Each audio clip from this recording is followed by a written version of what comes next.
Online class में फिर से आप सभी का हार्दिक स्वागत व अभिनंदन।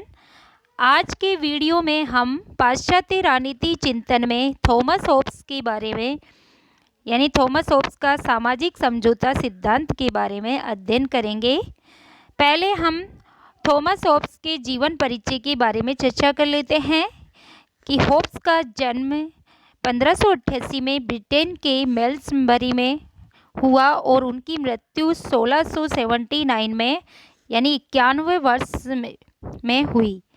जब भी होब्स का जन्म हुआ तब ब्रिटेन में आर्मेडा का युद्ध चल रहा था, तो इसीलिए उस समय पूरे ब्रिटेन में भय और आतंक का वातावरण था। और होब्स ये कहते हैं कि मेरी माँ ने उस समय 2 जुड़वाओं को पैदा किया, यानी मुझे और भय ने। तो इसी तरह ब्रिटेन में उस समय जो भय और आतंक का वातावरण था, तो होब्स के जो विचार थे वो उसी के अनुरूप बनकर के आए, क्योंकि हमने पहले भी पढ़ा था मैकियावेली के समय भी कि जो प्रत्येक राजनीति विचारक है उस पर उस समय की जो देशकाल परिस्थिति है उनका प्रभाव पड़ता है और उसी के अकॉर्डिंग उनके विचार निकल करके आते हैं।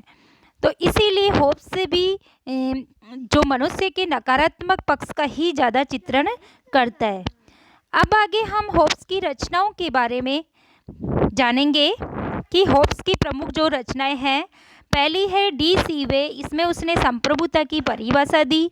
दूसरी डी कार्पोरे, तीसरी लेवाइथन, ये सबसे मतलब इम्पोर्टेंट और सबसे फेमस उनकी रचना है लेवाइथन। 1651 में ये रचित हुई।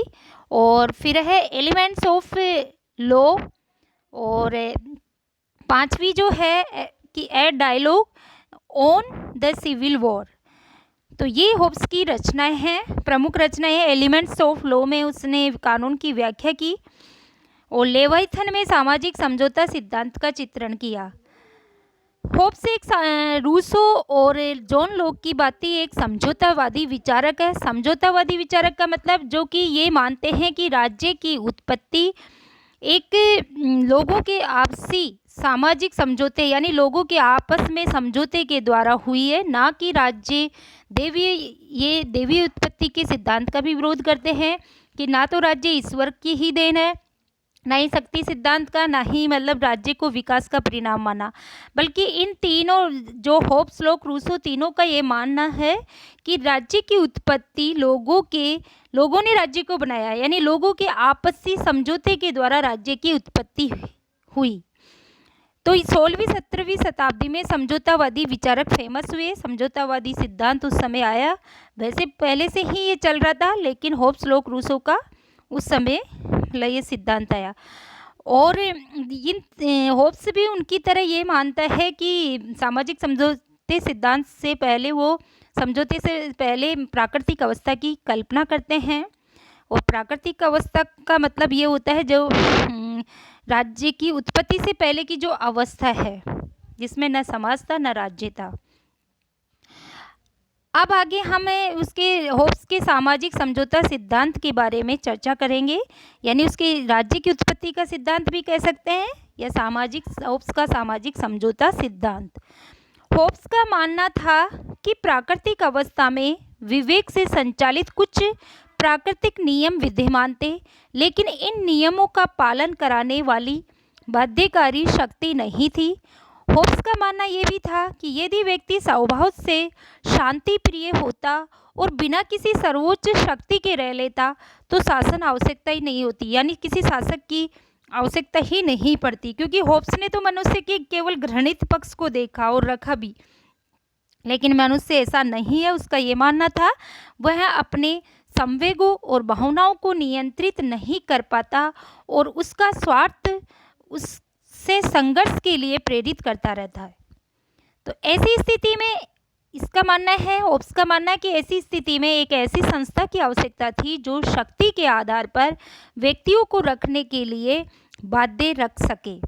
व्यक्तियों में स्वार्थ और असामाजिकता होते हुए भी आत्मरक्षा, शांति और सुरक्षा की इच्छा विद्यमान थी। फिर भी मतलब स्वार्थी होते हुए भी ये चाहते थे कि हर व्यक्ति ये चाहता था कि उन मतलब शांति हो, सुरक्षा उनकी हो और इसी कारण से वे इस प्रकार की संस्था की स्थापना के लिए प्रेरित हुए। होब्स के अनुसार मानव स्वभाव। होब्स का कहना था कि मनुष्य एक असामाजिक प्राणी है। स्वभाव मनुष्य स्वाभाविक रूप से क्रूर, स्वार्थी, हिंसक, भय, शक्ति से प्रेरित तथा पाशविक प्रवृत्तियों की प्रधानता वाला है। यानी होब्स ने मनुष्य के केवल नकारात्मक पक्ष को ही रखा। फिर होब्स के अनुसार प्राकृतिक अवस्था। होब्स ने कहा कि राज्य और समाज की स्थापना से पूर्व की अवस्था को उसने प्राकृतिक अवस्था की संज्ञा दी। यह अवस्था निरंतर युद्ध और संघर्ष की अवस्था थी।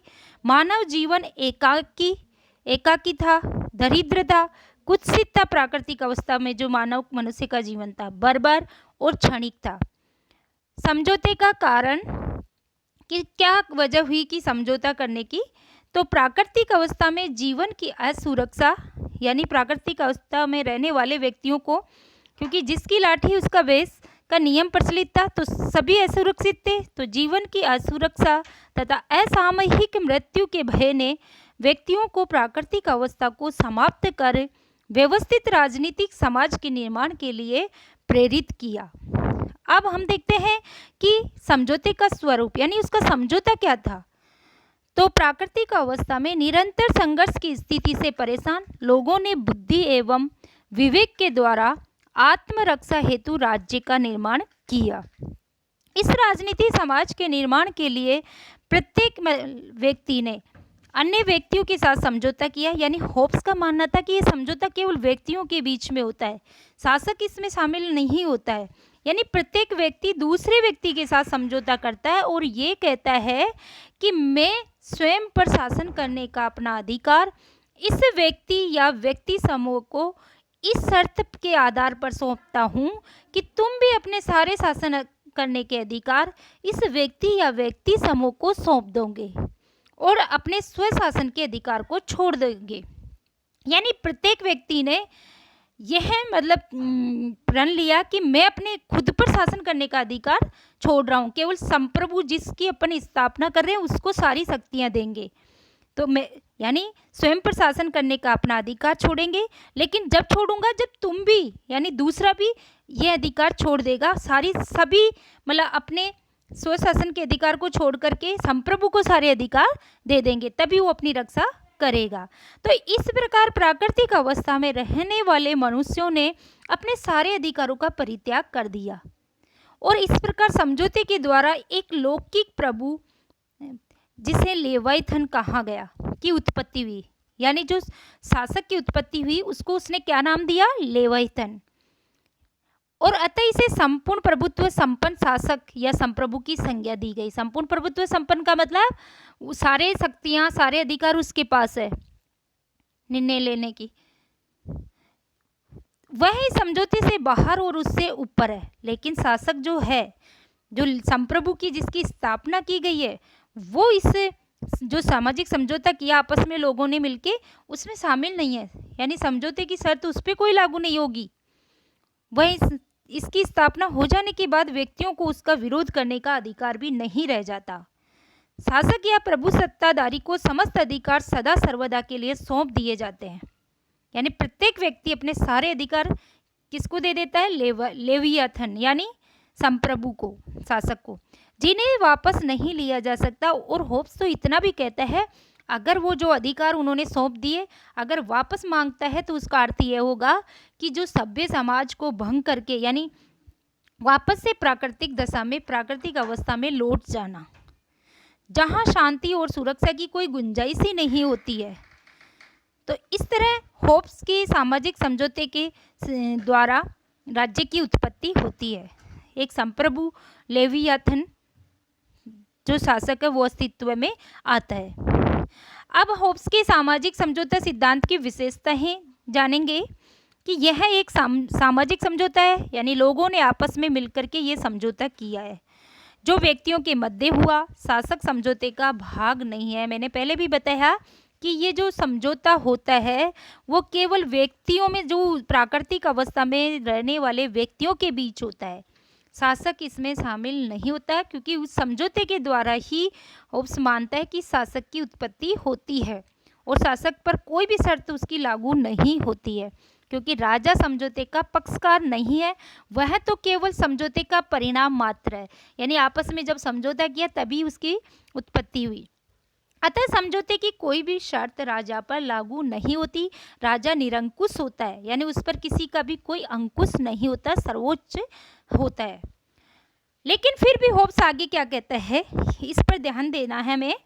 विद्रोह का अधिकार, यानी एक तरफ तो होब्स कह रहा है कि सारी शक्तियां जनता ने किसको दे दी, संप्रभु को, लेवियाथन, जो जिसकी उत्पत्ति होती है शासक की।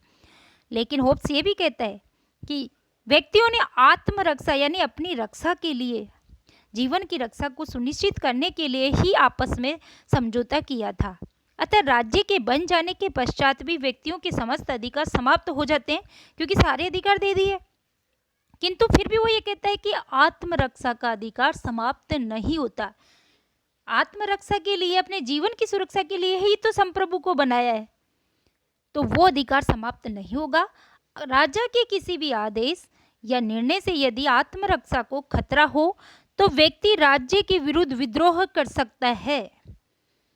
इस विद्रोह के कारण, यानी अगर राजा के आदेश से, राजा के किसी भी तरह के निर्णय से किसी भी व्यक्ति की आत्मरक्षा खतरे में हो, वो स्वयं की रक्षा ना कर सके उस वजह से, तो व्यक्ति को क्या अधिकार है कि वो राज्य के विरुद्ध विद्रोह कर सकता है, और इस विद्रोह यानी उसका विरोध कर सकता है, और इस विद्रोह के अधिकार को मान्यता देने के कारण ही होब्स निरंकुशतावादी होते हुए भी व्यक्तिवादी है। यानी फिर भी वो व्यक्ति का समर्थन कर रहा है।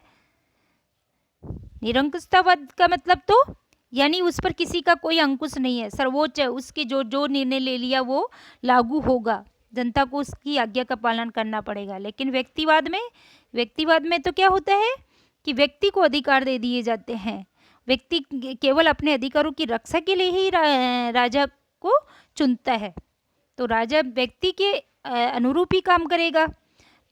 तो इसलिए होब्स आत्मरक्षा के अधिकार को मान्यता देने के कारण निरंकुशतावादी होते हुए भी व्यक्तिवादी माना जाता है।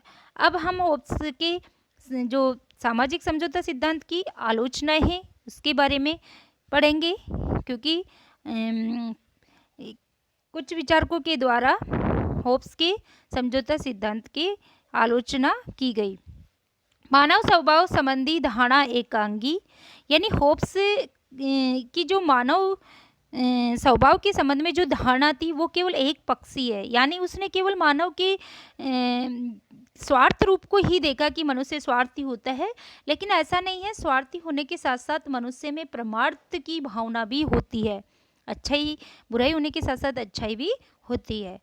तो उसने केवल एक मानव के केवल घृणित पक्ष को ही रखा, मनुष्य को केवल बुरा ही बुरा बताया। दूसरा, राजा को निरंकुश शक्तियां देना व्यक्ति के साथ न्यायी नहीं है। एक तरफ होब्स कह रहा है कि उसने पूरे व्यक्ति अपने सारे अधिकार राजा को प्रदान करेंगे और कोई किसी तरह का उसे विरोध करने का अधिकार नहीं है, तो यानी राजा को निरंकुश बना दिया, जो कि उचित नहीं है। होब्स ने राज्य और सरकार में कोई भी अंतर नहीं किया, जबकि हम देखते हैं कि वर्तमान में राज्य और सरकार में अंतर है, क्योंकि राज्य अमूर्त संस्था है और उसका मूर्त रूप सरकार है। राज्य की जो इच्छा की अभिव्यक्ति है वो सरकार के माध्यम से ही होती है। होब्स का सिद्धांत विरोधाभासी भी प्रतीत होता है कि एक तरफ तो वो मनुष्य को इतना मतलब घृणित पक्ष रखता है, मनुष्य को सामाजिक प्राणी मानता है, दुष्ट मानता है, और दूसरी तरफ ये समझ में नहीं आता है कि जब वो इतना दुष्ट होते हैं, इतना स्वार्थी, जो सदैव संघर्ष में लिप्त रहता है, तो एकाएक उसके मन और बुद्धि विवेक ने कैसे काम कर लिया कि समझौता करने के लिए कैसे तैयार हो गया। तो ये एक विरोधाभासी विचार प्रतीत होता है। एक तरफ वो कहता है कि विरोध का अधिकार नहीं है, दूसरी तरफ वो आत्मरक्षा का अधिकार दे देता है। तो इसलिए कहा जाता है कि होब्स के जो विचार है वो विरोधाभासी प्रतीत होते हैं। फिर भी हम आलोचनाओं के उपरांत भी कह सकते हैं कि होब्स राज्य की संप्रभुता की जो आधुनिक धारणा की पुष्टि करने वाला प्रथम विचारक था। Thank you so much.